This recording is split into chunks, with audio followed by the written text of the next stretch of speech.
Control is a MIDI effect consisting of 15 individual sliders. The sliders can be individually mapped to any control parameter in the DAW session.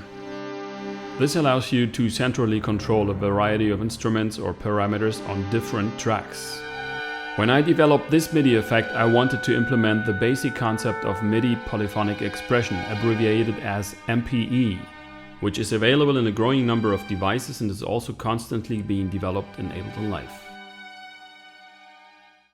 MPE is basically about each played note being controlled via an individual MIDI channel. Pitch or expression, but also all kinds of other parameters such as filter frequency can be controlled individually, even though the original sound source is the same. In Ableton Live there are now many stock plugins like Wavetable or Simpler that are MPE capable.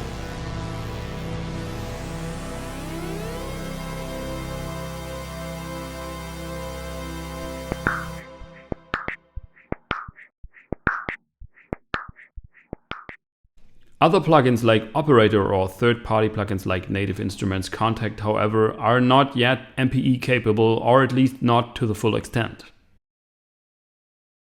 With Control, you can now use a workaround to recreate the MPE typical properties and simulate them to a certain extent. The mapping of the individual sliders is done first by clicking on the plus sign, then touching the desired parameter directly afterwards, which can then no longer be operated freehand until it is freed again, which is also done by clicking on the plus sign. If the plus sign is colored, the slider is already mapped. The total range of the map parameter is captured and set by default. The minimum and maximum values can also be adjusted manually. These values are the percentage for the amount of each individual slider. The sliders can be set to continuous individual random movement. By double-clicking, the randomization process can happen continuously within a set time. If one or more sliders should be excluded from the randomization process, this can be done by clicking on the colored bar below.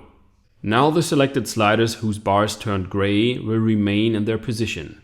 By clicking on the bar again, the slider can be reintegrated into the randomization process. Clicking the stop button stops the randomization procedure. Furthermore, an individual range can be defined for each slider.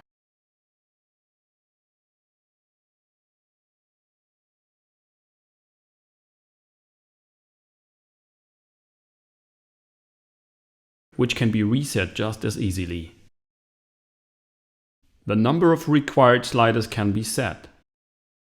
Related to the number of active sliders, these can be shifted to tilt in one direction.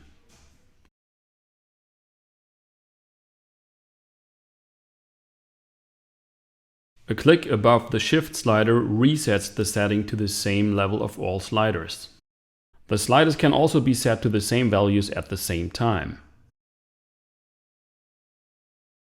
Furthermore, it is possible to map all sliders and also all other parameters with any MIDI controllers.